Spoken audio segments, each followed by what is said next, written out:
It was pretty funny having everyone around while I was there with, baby in one hand, cigarette in the other, and spitting a lot of absurdities. You were a what? An artist? What are you, some kind of weirdo? Here's a weird idea, and it's like, yep, let's go ahead, let's do it. Pull those pieces of myself kind of back together, analyze them, and make some art. It's exaggerated, it's satire, it's over the top, and that's the point.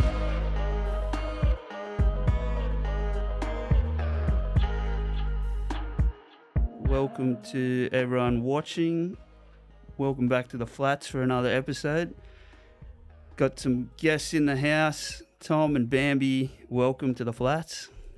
G'day, g'day. And thank you for joining us. Thanks for having us. Very keen to chat more. And if you do have any questions at home, please feel free to put them to the team in the studio tonight, because we can, we'll be here for an hour having a bit of a convo. But been looking forward to having you guys in. What's been going on? I've spent my day doing a lot of admin, which has been very exciting. The life of an artist, the true life of an artist. Oh, I'm fighting the system at the moment. What did I do today? I went to therapy. I went to the gym. I did a bit of painting. Awesome. And now I'm here. And a new exhibition opening up in Melbourne. Oh my God, yeah. Jeez, that's come around super quick.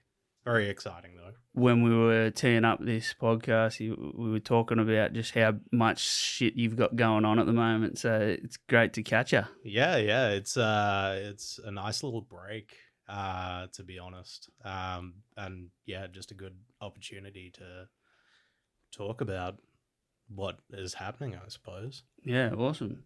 And just pull that mic a bit closer in for you. You got it, baby.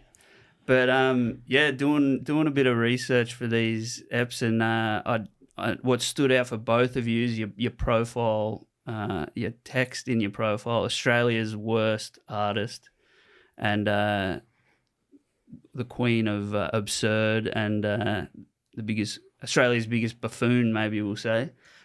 Yeah. Tell us about those bios, because they're a good read, and where does that self-deprecating side of what you both do come from? I don't know about I've typecast myself as a queen. So when I'm performing with the Blaze Brigade doing fire, I am the goddess of fire and fury.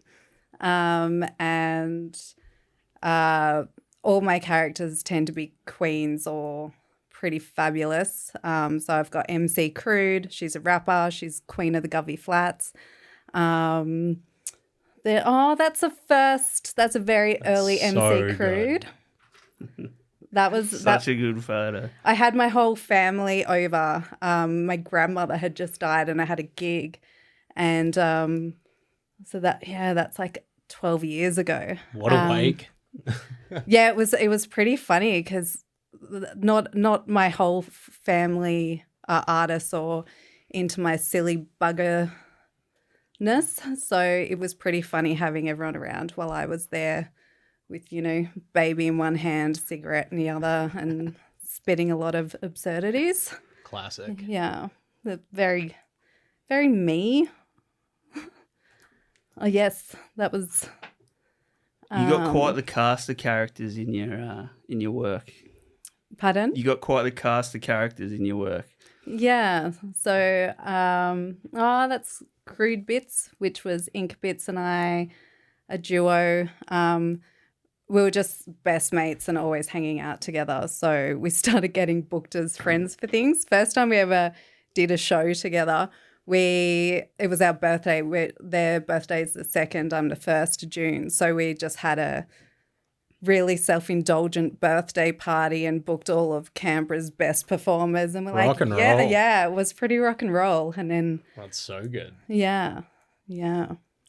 Oh, I guess it's my turn. Yeah. Just as Bambi typecast herself as a queen, I've typecast myself as an artist, which is kind of funny.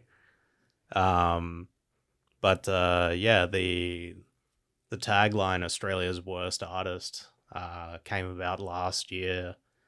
I'd just been traveling through Europe and was in Glasgow, and yeah, through my travels, I'd seen just like the most amazing stickers just like stuck everywhere through Europe, and I was so envious. I was like, "Fuck, man, can I swear on this?" Yeah, Yeah, absolutely. well, fucking hell. I need to get some stickers made. So I was like, what's something that is going to draw people in that's not too overindulgent? And I was like, there's so many people saying like, I'm the best, whatever. And I was like, I'm going to be the worst. So I went with Australia's Worst Artist, and I ordered 2,500 of these stickers, and they turned up. Works out to about 3.5 kilos worth of these goddamn paper stickers. And yeah, I thought to myself, like, geez, I wonder if anyone's actually called themselves Australia's Worst Artist before. And it turns out someone had in 2016. Are you worse than them? Well, I mean, I think, I can't remember the guy's name, but he won like a bad art competition and started using that tag. But like he hadn't used it since like 2017. So I was like, what could be worse? I don't Then think you can really win a worst art competition. You got to be the loser, right? Like, Well, yeah, I mean, what could be worse than outright stealing someone's tagline? yeah. And yeah, the way I saw it, it's kind of like saying, you've got the best sausages in Murrumbateman. There's not a lot of competition there. Wagga Wagga's best breakfast. Yeah. Best apple turnover in Tidbinbilla, I don't know. Well, we like to think of us as the biggest podcast in the Mustard Flats, so why not? Let's take it. There you go. Yeah. I just got it. It's mustard flats because it's mustard. Yeah. Yeah. I just picked up on that outside as well. Yeah. Oh, you picked up on it outside. Yeah. Oh, good. I didn't bring it up. I just got it then. Well, the famous Mustard Flats. Probably 'cause that's a painting my dad did of the Mustard Flats. that's So, awesome. It's a beautiful watercolor. Yeah. He won't claim it, but no, I won't. Coming from the worst Yeah. artist in Yeah, Australia. Anyway, It's a high bar. yeah. So, what got you both into doing what you guys do? My father is a theatre director and writer. So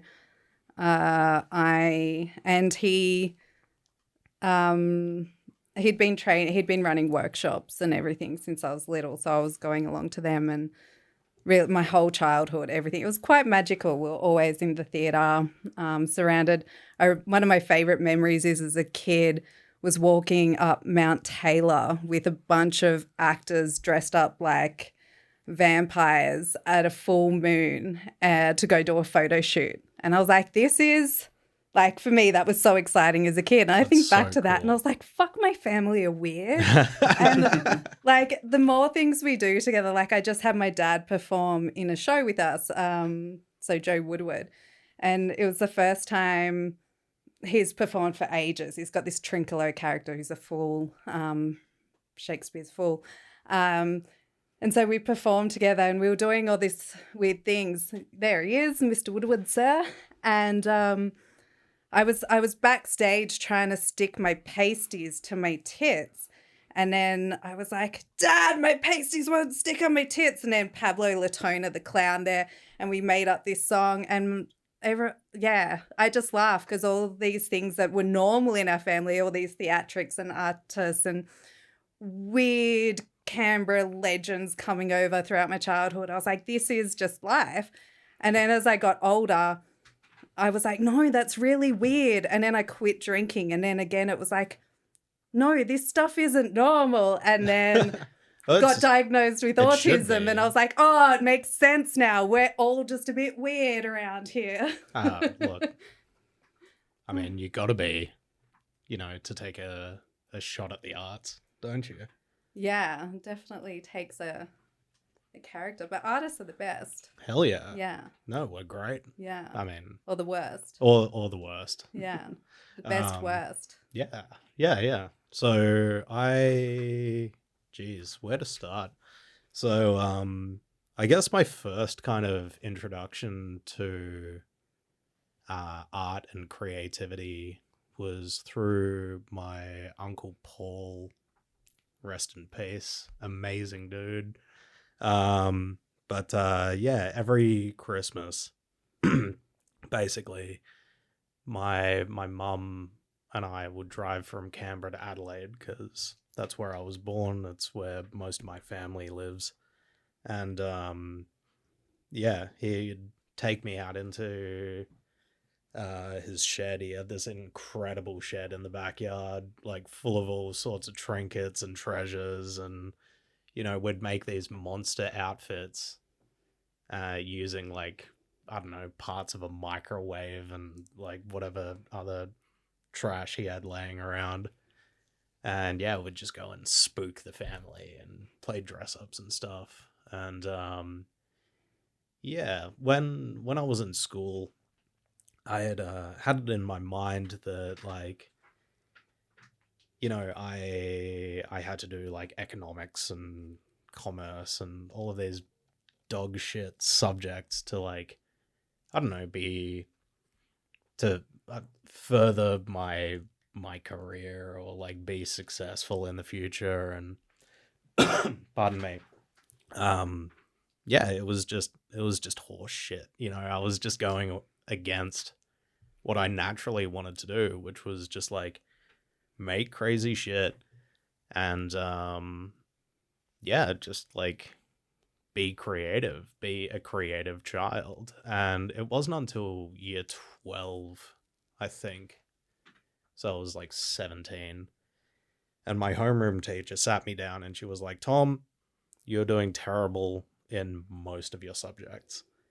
You know, English, you're average, but everything else is kind of really suffering. So you should do something instead of ancient history or earth science or whatever to, you know, that you actually enjoy. So I was like, look, you know, I'm drawing in my books all the time. Maybe I'll do art. And I instantly got to the top of the class in the first assignment. And I was like, this is what I'm meant to be doing. But yeah, it was a really like important moment in my life where, you know, I felt like I'd really hit my stride. And then naturally I went to art school, but was like talked out of staying in painting by one of the painting professors. I don't know, maybe I was too rebellious or just didn't give a shit because I was 19 and more concerned with sleeping around and partying. But I ended up changing into digital media.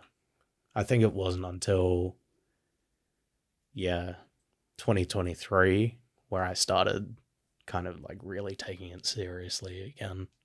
But yeah, here we are. Does that make sense? Yeah, no, that's awesome. Yeah. It sounds like you both had bit long-winded great there. parents. Like that's We were just so opposite because I was naturally really gifted at English and maths, and I just couldn't give two shits about it. Yeah. All I wanted to do was make art, and my parents were like, you can be anything, you can do anything you want. It's like, what about money? And that's been the challenge as an artist and an adult, because it was less business planning and more just go out and be you, babe. I was like, who am I? What are these? I don't know. Like every time I've kind of strayed from my artistic path, I've always just like completely lost touch with who I am. Yeah. Like I was in the Navy for 5 years. That's wild. Yeah. I mean, I look back on it now and I'm so thankful I made that decision. You know, it really set me up and allows me to be a full-time creative now. But Did you get heaps of discipline too? Yeah. Yeah. Yeah, for sure. See, I lack discipline. Yeah, right. It's weird, like, I mentioned before, not during the live stream, but I've just started getting back into the gym again. And it's weird, like, this regimented, like, switch flicked in my brain, and I was like, I go 5 days a week now. Yeah. It doesn't matter how sore my body is, like, I'm doing the work. I definitely kept those 90 free range parent non-discipline vibes. I think that's a good way to be. Yeah. You gotta let him run free. I want to get back to the Navy stuff in a second, but you mentioned that you were good at maths, and what was your parents were pushing you to do whatever you wanted. What was the turning point for you to be like, no, actually I am going to go down the creative path? So in year 11, we went to school together. We went to Darramallin College. Strong we fly. Yeah, my dad was and is still the head of performing arts there. And when I was in year 11, I had a really I was a very traumatized youth. I was all over the place. I was doing drugs out of it. Like, got bullied a lot as well. And I was a really traumatized kid, basically. Yeah. And I, again, found a lot of solace at Canberra Youth Centre, Canberra Youth Theatre, which Linda McHugh was running it. And it was more like a youth centre. And I was organising a youth variety show called Zapped. I was a Zapter. I was one of that crew. And so that felt really rock and roll. And then... in year 11, I was like, I don't care about school anymore. I'm going to drop out and just build up my portfolio for theatre and then go to NIDA or something like that. And I think it was October or November in year 11, I found out I was pregnant. And that'll get you. And it did. It got my womb. And I remember telling my year coordinator, Veronica Poole, at the time, that I was pregnant. And she goes, I bet you want that year 12 now, don't you? And I was like, yes, I do. And she was amazing. She organised, I did my year 12 by correspondence, did double drama, English and religion. I love religion as a topic. And did my year 12 that way. And the one promise I made to myself about being a teen parent was I will never, ever resent this child. They won't stop me from doing whatever I want to do, because that's not fair on this baby. And I think I'm really glad I promised myself that as a 17-year-old, because, we were partying together in our younger years after we got a bit older. Yeah. And I went pretty hard into the arts in my early 20s, really, as we got a bit older. I was managing and working at a lot of, like at the Phoenix Bar, I was doing event management, bartending there, and out at the George Harcourt. So I was still about the pubs and the bands and the scene. Respect. Yeah. I think a big reason why, I thought you'd be an amazing fit for me on this podcast is just like how you've stayed the course. Like you've raised 2 children, but you've stayed true to yourself like this whole time, and I really, really respect that. I think that's amazing.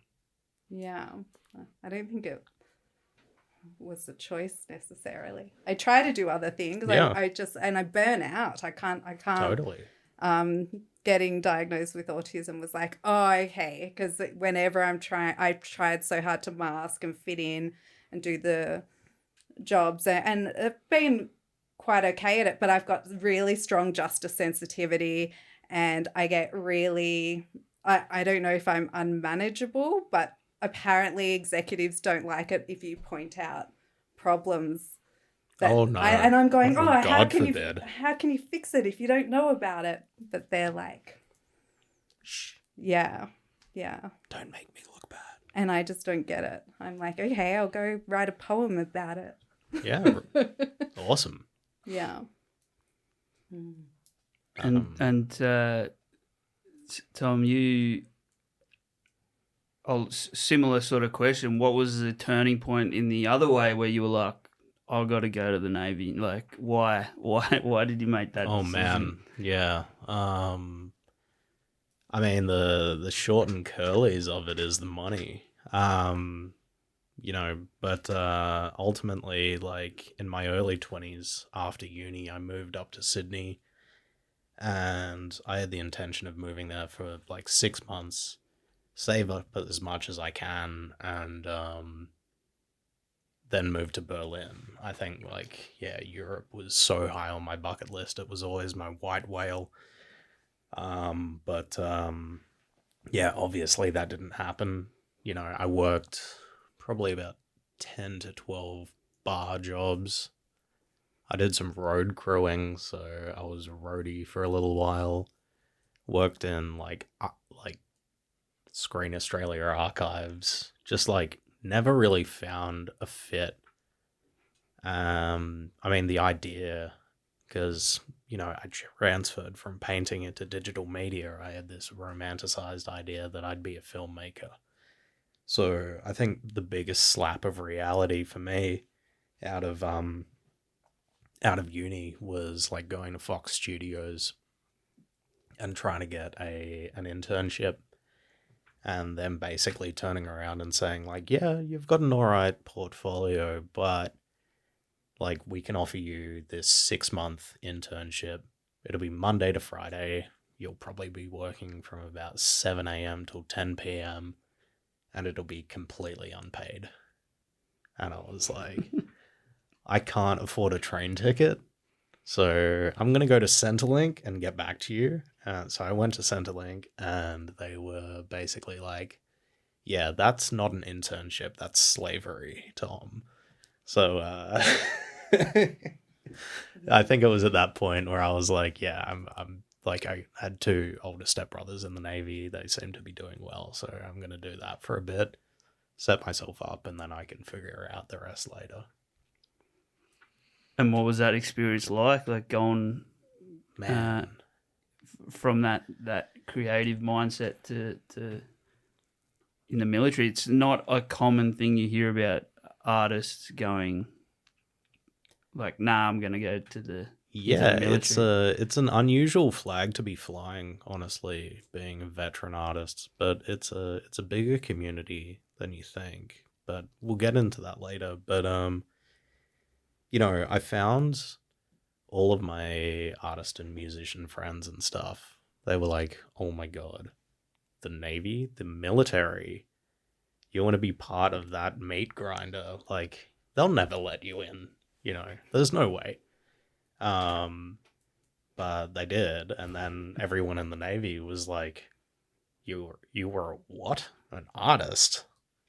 What are you, some kind of weirdo? And I was like, no, I'm a normal boy. But yeah, it was. I thought I'd really struggle with the discipline and everything. That was pretty easy to adopt. You just yes sir, no sir, or ma'am, whatever. But yeah, it was educational, traumatic in ways, but I never saw any action. But yeah, I would say it's a well-oiled machine, but that machine has a lot of rust as well. It's yeah, I went through a lot health-wise when I was in, got diagnosed with Crohn's disease, which, if you don't know, is an autoimmune condition that affects the intestines. And yeah, my career really went to shit after that. So, did you find yourself in a lot of shitty situations on deck? I did indeed. Yeah, good. In more ways than one, maybe.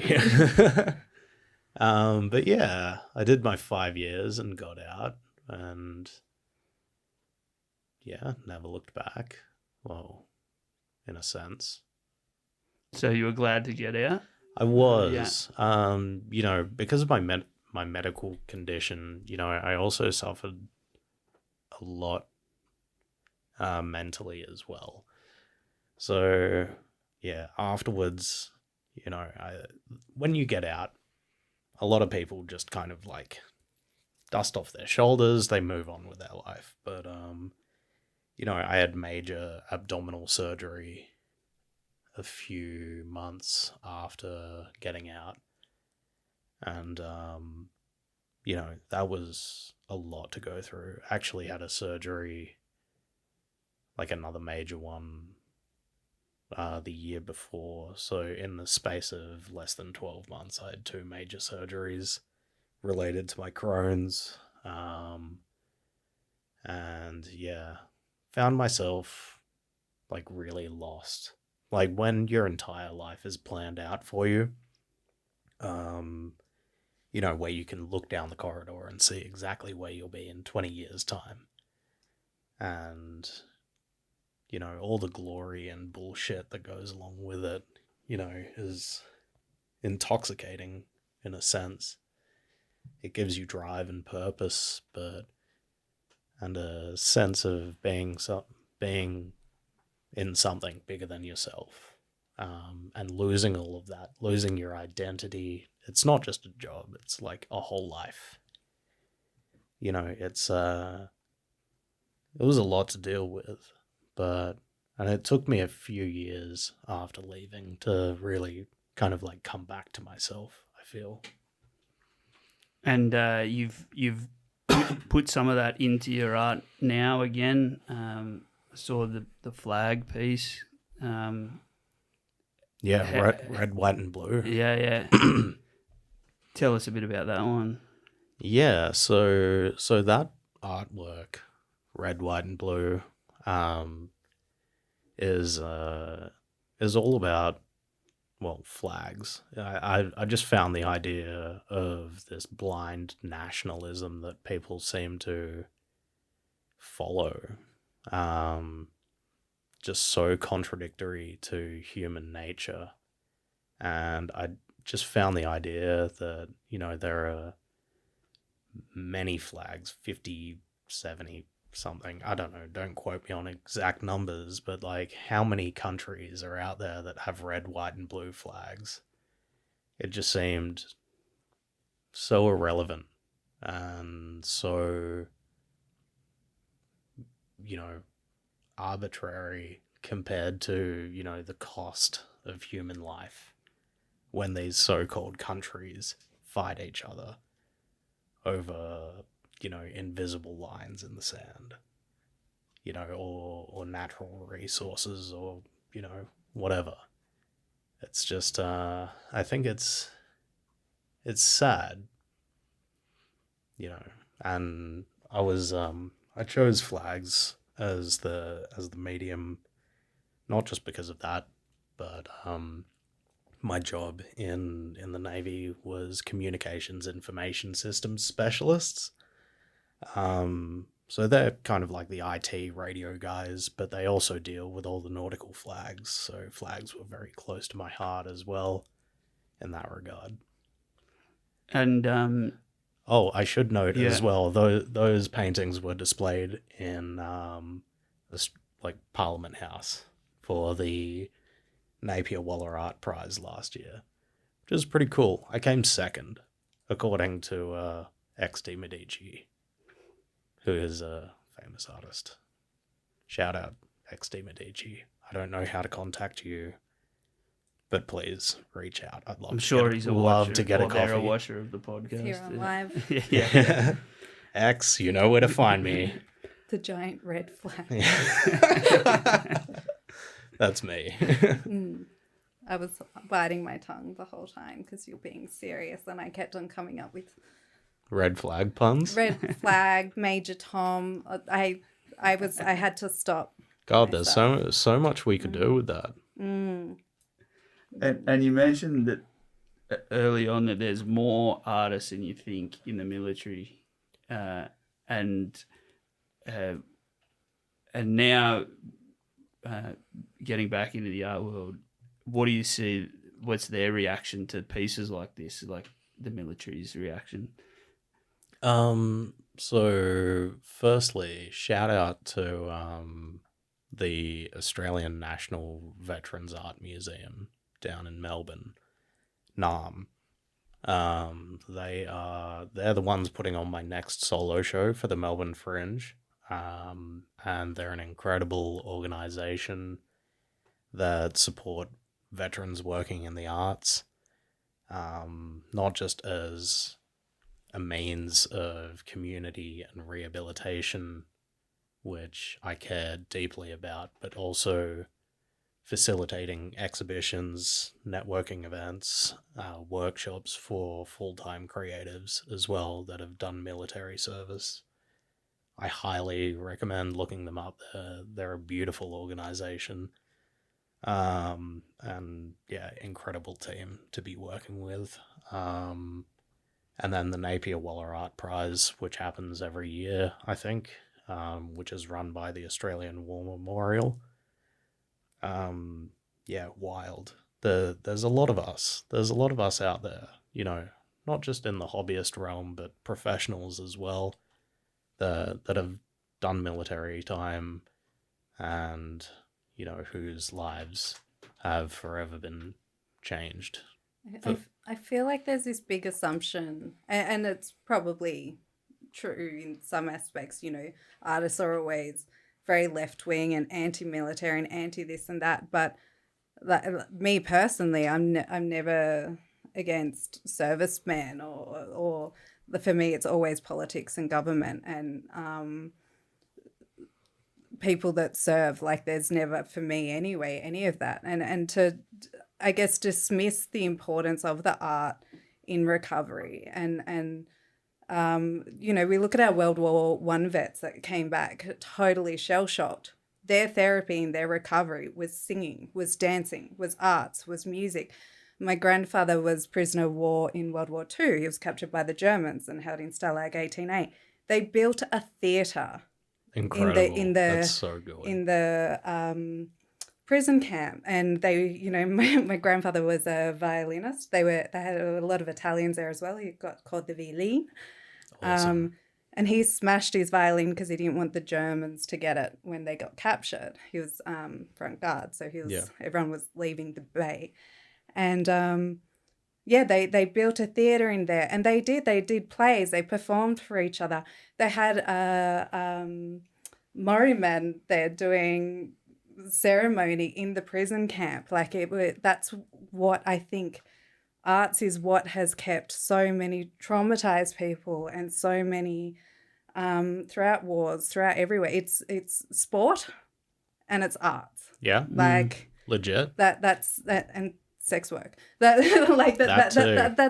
what often keeps people together, like community. Like, it's for sure up the Raiders, sports ball and arts.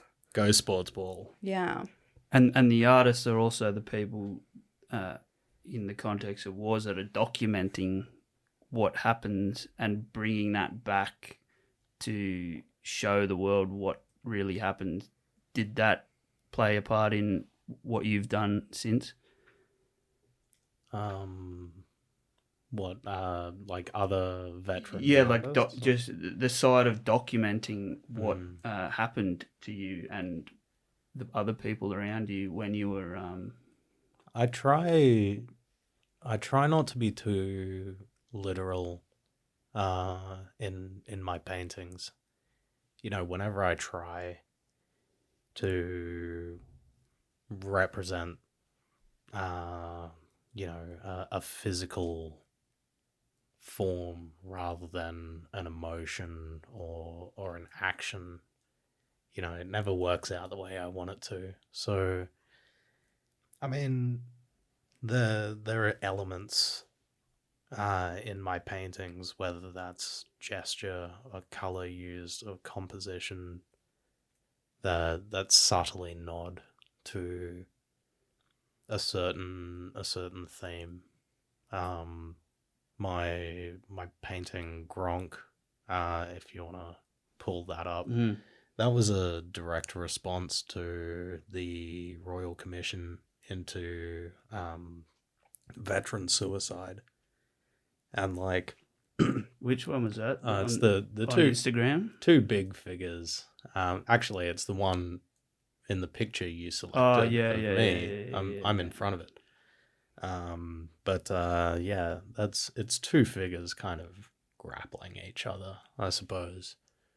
But yeah, that was a direct response to the Royal Commission into veteran suicide and all of the things that stirred up within me and the entire veteran community. You know, I often refer to myself as like a gronk, you know, in a negative context, like not in a good funny way.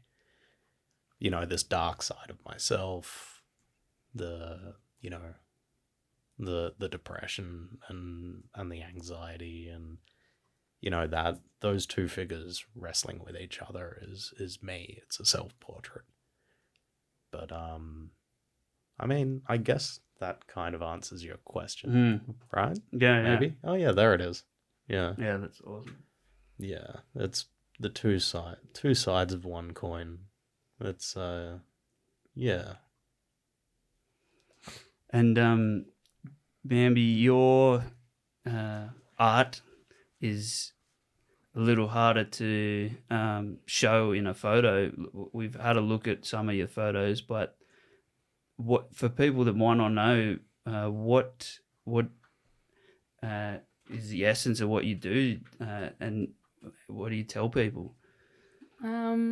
I hate it when people are like, so tell me about your performance art. I'm like, I don't want to talk about it. What does it mean? Just come to a show. I'm the same with like explaining a video. Like it's like just Yeah. watch the fucking video. Like, Yeah, but completely. and it is like I've been to a few of your things with Sound of Fury and with Art Not Apart back in the day, and you do have to just go to it. Yeah, so I'm, I guess, when Tom was talking about his art, it was a lot of surrealism, I guess, or symbolism. So a lot of my work on the surface, like my character MC KREWD, for example, everyone thinks it's like this Howzo's character and blah, blah, blah, because she's, you know, Queen of the Govey Flats. That was birthed from what people had said about me as a young parent. I wrote, the first song I ever wrote was Single Mother Malady, which is epic. It's on Beautiful. YouTube. And people are like, it's spelt melody. I'm like, I purposely made it melody. But they, yeah, like on the surface, it can say, and people get entertained by that, and that's fine. But she's talking about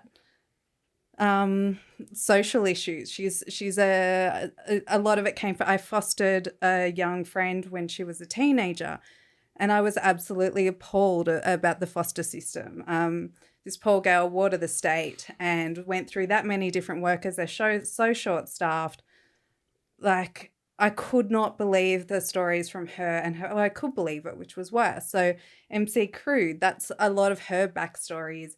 You know, she was raised in a system, and then these kids that our system lets down, we turn around and try and shame them. We try and make them feel like they're less than, or if they're a single parent in housing, then they're a piece of shit. And it's like, what got them there? It's not the system. And why should they feel ashamed for existing? So MC KREWD developed into that over her time. And I get so much hate, usually from well-meaning lefties. Really? That are, yeah, because they're like, you can't talk about that and pretend to smoke crack. I'm like, bitch, I'm a single mum that's lived in Govey houses who used to have a meth habit. Like, fuck off. I can say what I want.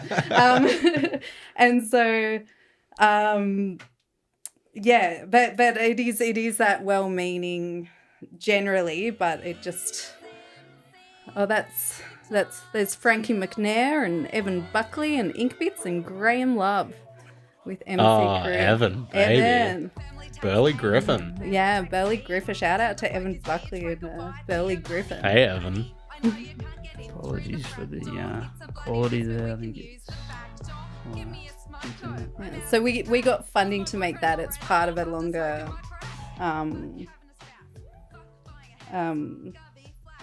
docu. It was supposed to be a pilot. That's so rock and So roll, good. man. So was this connected to that short film project? Yeah, so Yeah. you might have saw that at Art Not Apart. Yeah. Yeah. So this was at the end of that episode. Yeah, cool. Which has been played all over the world. It was in South by Southwest No way. Festival. I didn't know what that festival was, and everyone was like, "That's a huge deal." That is a huge And deal. I googled it. I was had no like, idea. I was like, "Bitch, I'm up with Kate Blanchett and all these other babes." Like, Damn. yeah, and I had just so oblivious myself. But Alice Taylor's the director. She does heaps. She had the cinema here. Elsie's. Oh, the like pop-up cinema thing. Oh, Yeah. So that cool. was Yeah. Alice Taylor's baby, and that was all. She directed this and got funding for this, and Oh, we yeah. need to see this show. Hell yeah. Yeah. So I stopped performing MC Crew Oh, really? for a long time because I get bullied so much as MC Crew. I can't believe that. And when I'm MC Crew, I'm her for the night. yeah. So like I'll go to a gig and people just love picking on her. And so me underneath, Bambi's like, you fucking, I want to go then. But MC Crew's so friendly. She'd be like, I would be like, you're a dick. She'll be like, nah, mate, let's have a chat about it. And she simplifies these big, complicated things to just easy language. She always wins her audience over. She always wins people over.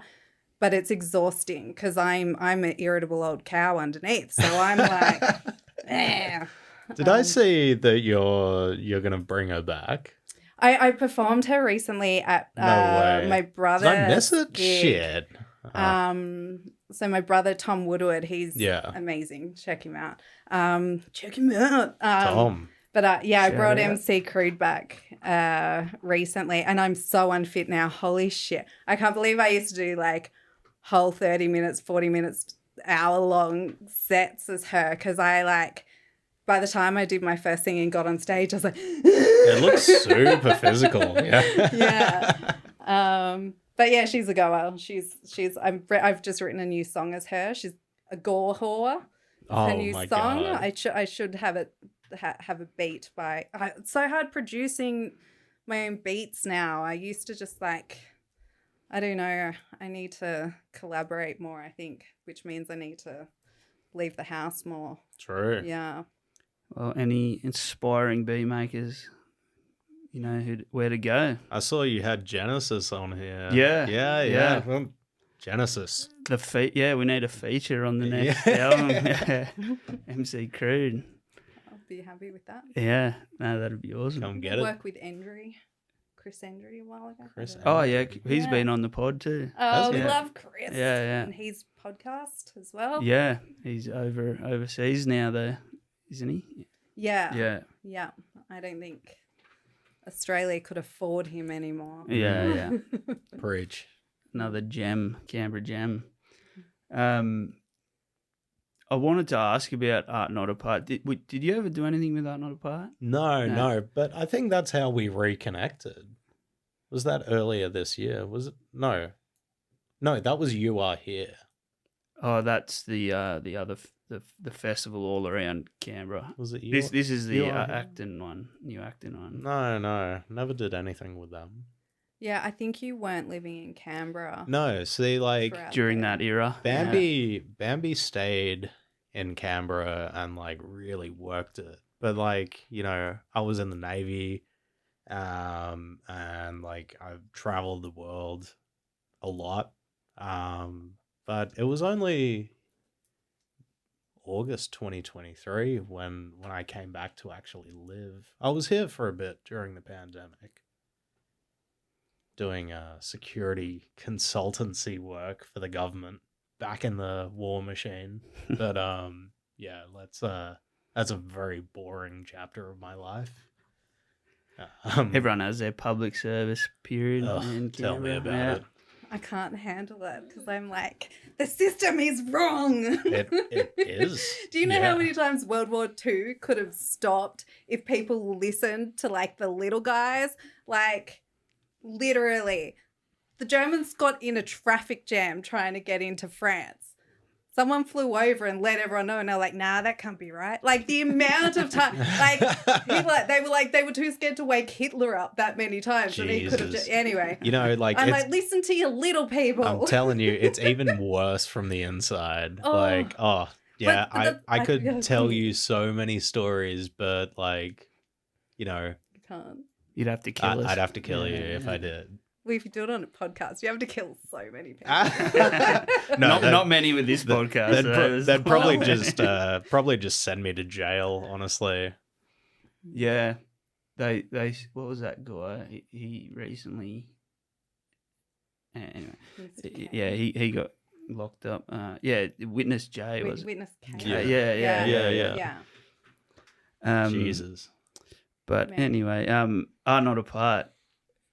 How was that time for you? And it seems to have like been it ended a few years ago. I think it ended. The last one was COVID, like the start of COVID. Yeah, we did a Sound and Fury. At the that beautiful venue, Albert Hall. Thank you. Yeah. Beautiful. Yeah.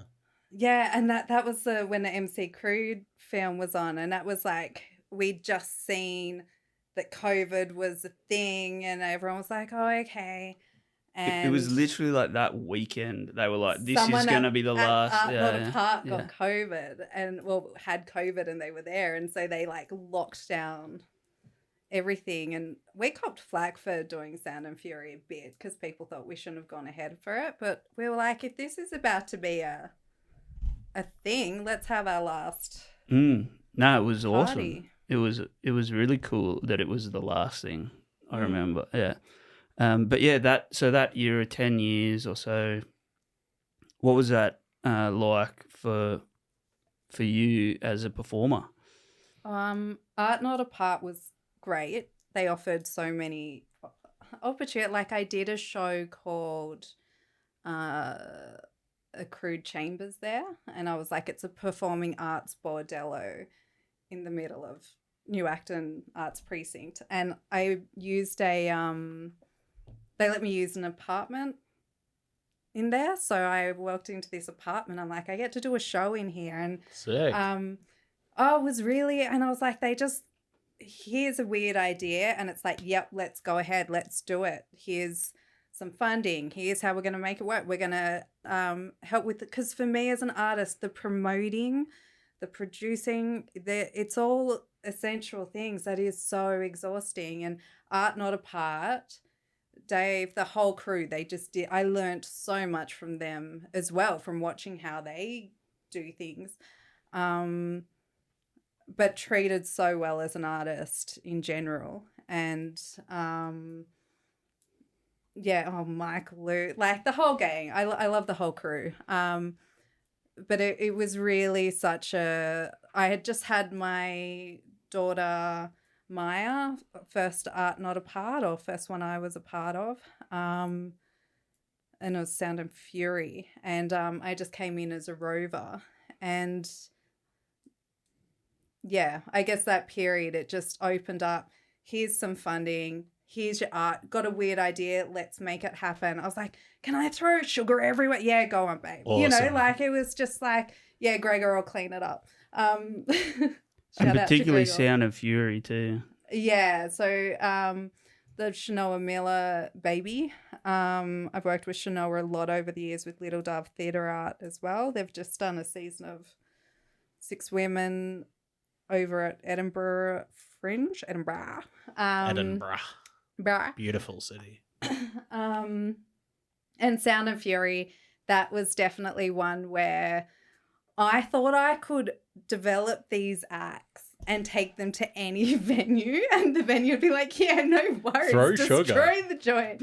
And it was a bit of a like I guess it turned me into a little bit of a diva sometimes, because I was like, it's not that hard, you know, like, or and so I'd be like, okay, or this is my risk management, like this is like I've learned from these amazing people how to make things work. And so when other people can't like critically think or work out. I do get frustrated because we were honestly allowed such a huge privilege and such a great team to work with. You had a crazy idea, it was like, yep, let's make this happen. There's so much more that goes into putting on an event like that, or a exhibition or whatever.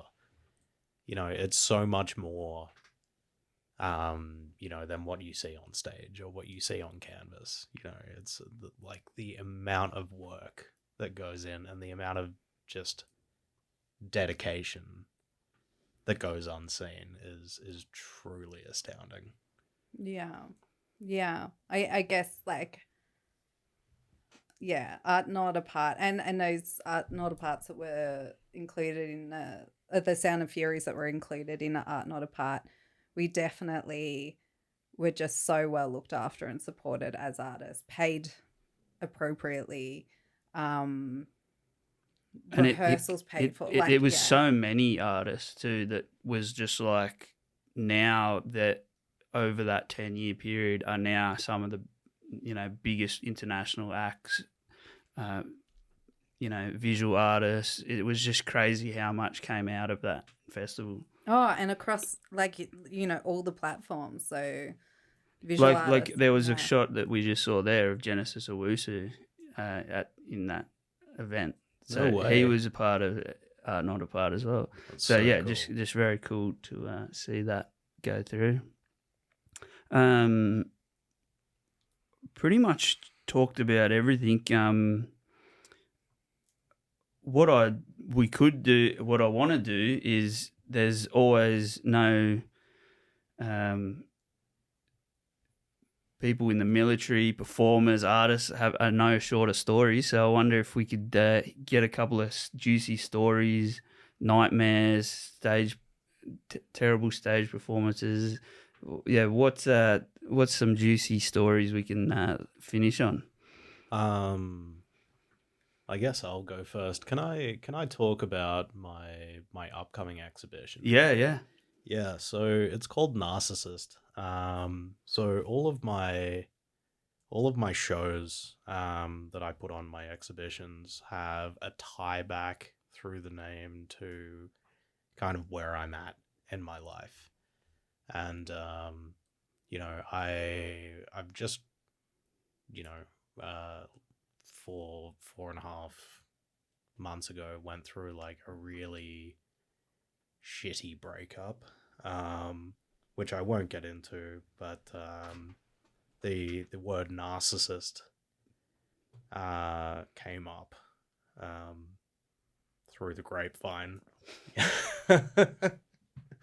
And it was also written on several of my stickers around Canberra. So,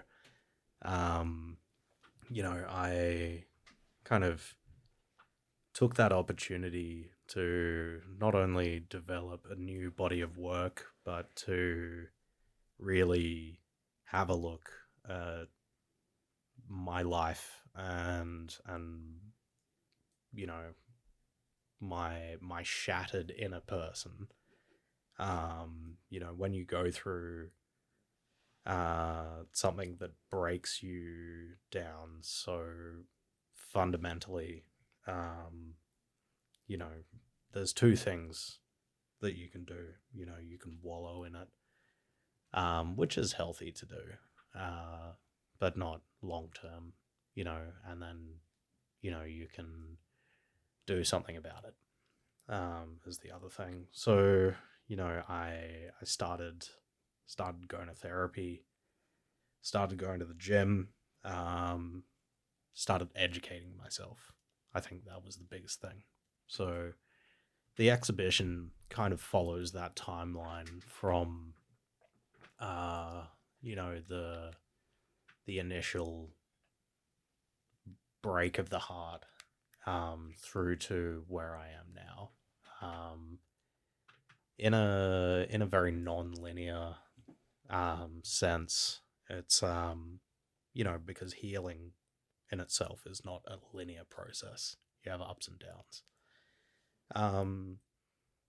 It as an artist, you know, you almost, or at least I thought you had to put on a bit of a shiny exterior, a mask, if you will.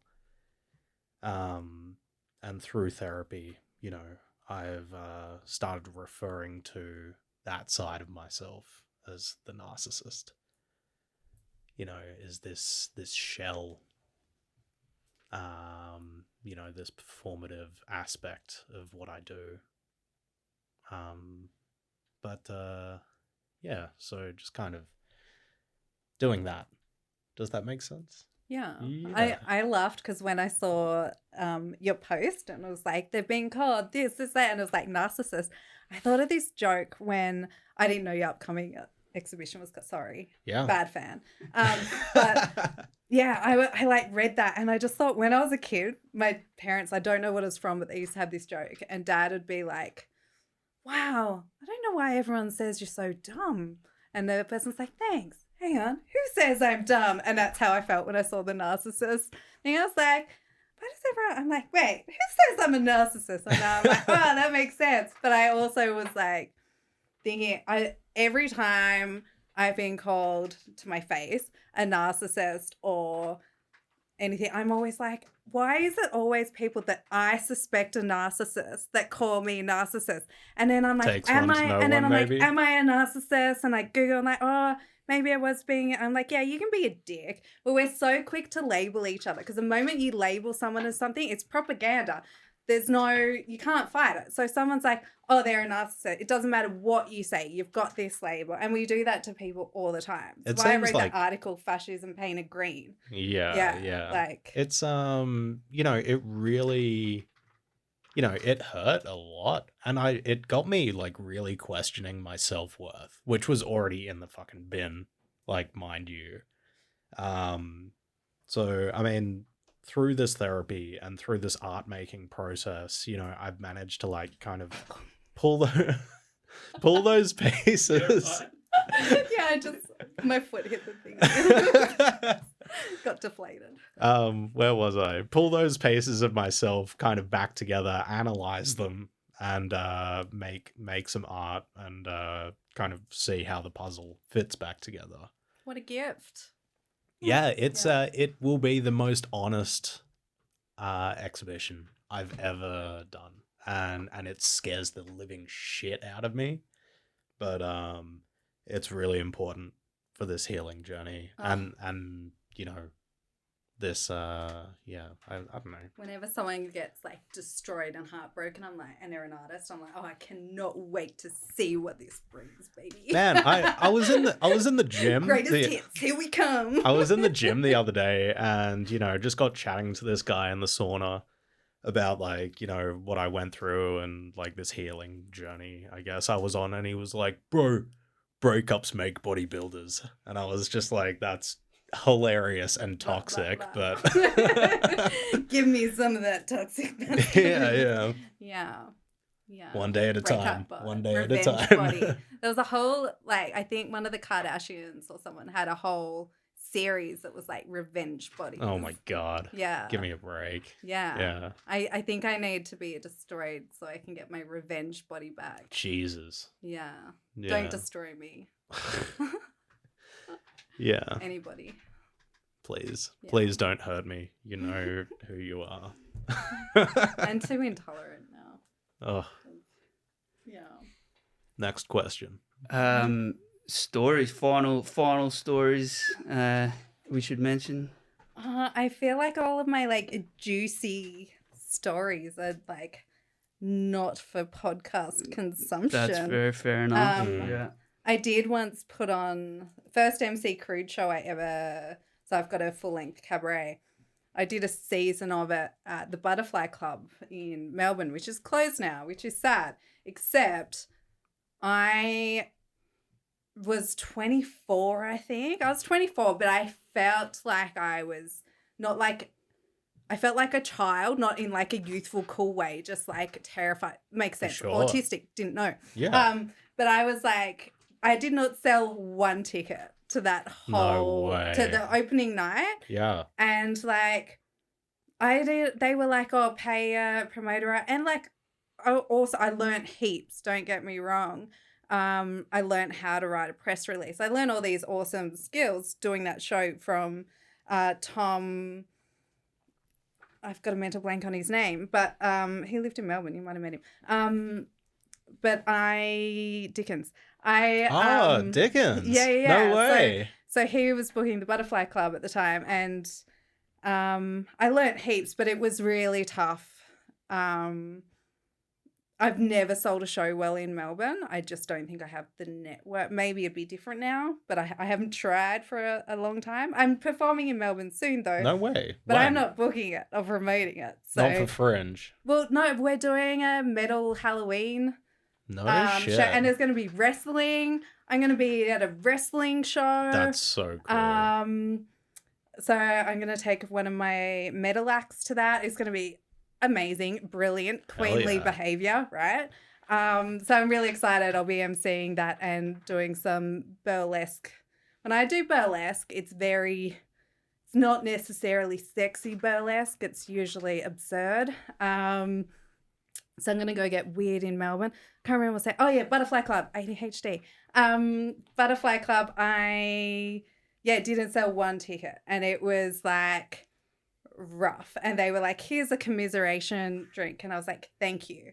But then, the skills that you learn over time as well. Like, I didn't get it filmed. I didn't get it, all these things. And I was like, I still put it everywhere. Successful season at the Butterfly Club, because it was a successful season at the Butterfly Club. I just didn't sell many tickets. Many?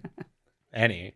Many. Yeah. Many. So I did get a review, and oh, sweet. I did get a lot from it, but I just remember like the imposter syndrome, the horror. I stopped performing MC KREWD a few years later, and then made that film, and then lefties tried to cancel me online, which was hilarious in some ways, but it was just also like, I remember that feeling opening night, my first ever solo show, first season, first full length. Here I go, not one ticket. Damn. Yeah. It's a big thing to like put yourself out there as a young performer, or artist of any kind. Yeah. Well, I actually got Michael Simic to contact them for me, Michelangelo, because I wanted to do some stuff in Melbourne, and I wanted to be put up on lineups. I didn't think I was ready to do a solo show myself, but I didn't know how to like get into like a burlesque show. I couldn't go to Melbourne and go to all these shows at the time. I was single mother. I had a baby as well at the time. And I was looking at, I just asked, like, does anyone know how to get me on lineups? All right. And Michael was like, here, I'll put you in contact with the Butterfly Club. And they didn't produce variety type shows or anything. So I was like, okay, here we go. Boom, you've just booked yourself a full season solo show at the Butterfly Club. And it was great. That's so cool. It's crazy, the people you meet, it's amazing just how like connections happen. Oh, because I shared backstage with the people having a show after me, a makeup artist there and another performer there. That got me follow-up gigs in Melbourne. So then I was booked at in different nights, because they were like, oh, come meet this person, or I'll introduce you to this person. So networking happened literally just from being backstage with one other performer and a makeup artist between shows. Wild. Like, yeah. But poor baby MC KREWD. Cool story. And back bigger than ever, those. Bounce back. She went viral like Corona. Yeah. Cancel that bitch.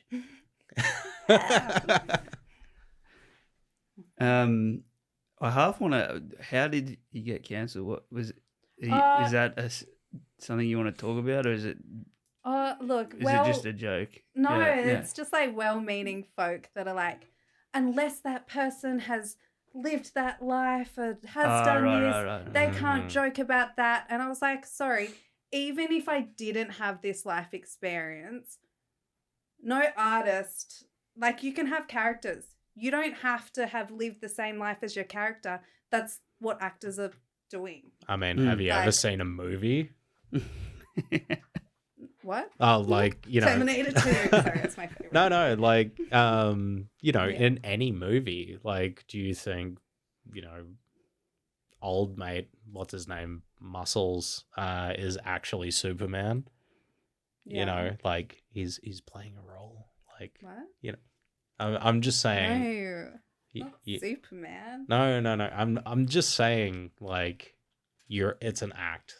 Yeah. You know, you are acting. Yeah. And that's the thing. Alice Taylor, the producer, was like, I assure you this story is drawn from real life Totally. experience. And it was, but it shouldn't have had to, like, it shouldn't have to be. I shouldn't have had to have a meth addiction and been a single parent and fucking lived in the flats. Yes, I don't have 8 children in a government house with me. It's exaggerated. It's satire. It's over the top. And that's the point.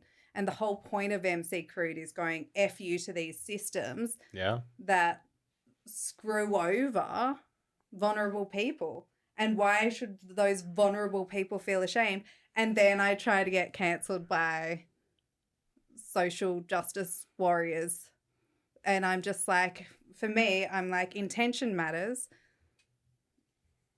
And also, yeah, intention matters. Yeah, I it think- really I It's think does. comedy too. Like, Oh, it's, exactly. That's fuck that. Yeah. Yeah, but you know, well-intended people. Well-meaning. Intention matters. Yeah. Yeah. But again, I'm very quick to dismiss people as morons, fools. I don't know what the PC term is to say. Ignorant nong-heads. I think Sharon Osbourne refers to them as peasants.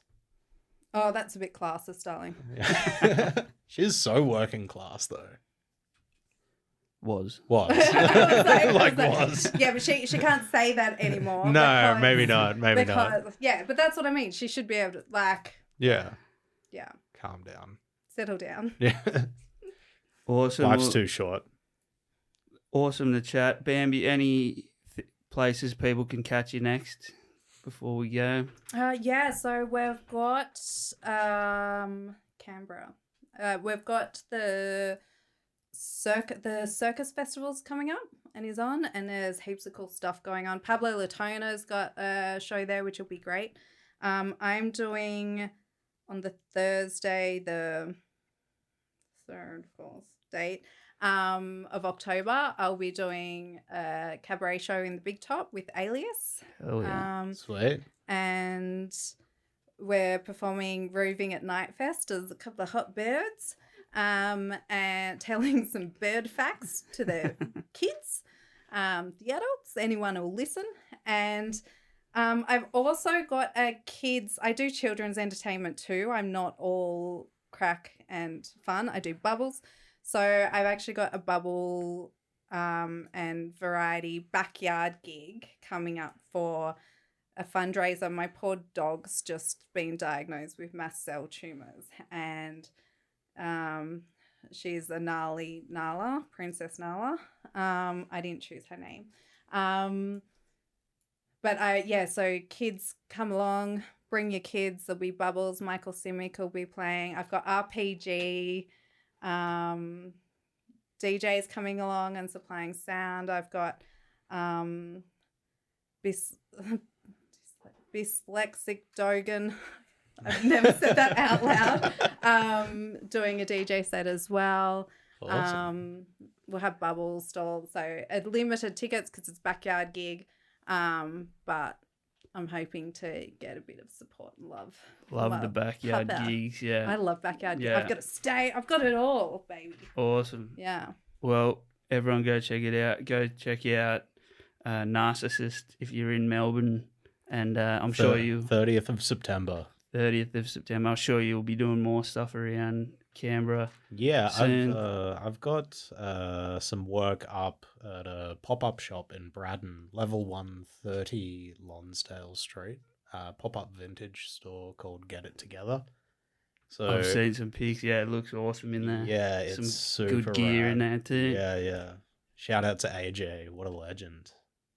Unreal. Well, go check it all out. Thank you very much for joining us, guys. Great to chat. And Having thank you, Thank everyone, you. for watching and enjoying the podcast. And we'll have more soon. But thanks so much for joining us. No worries, man. Thank you.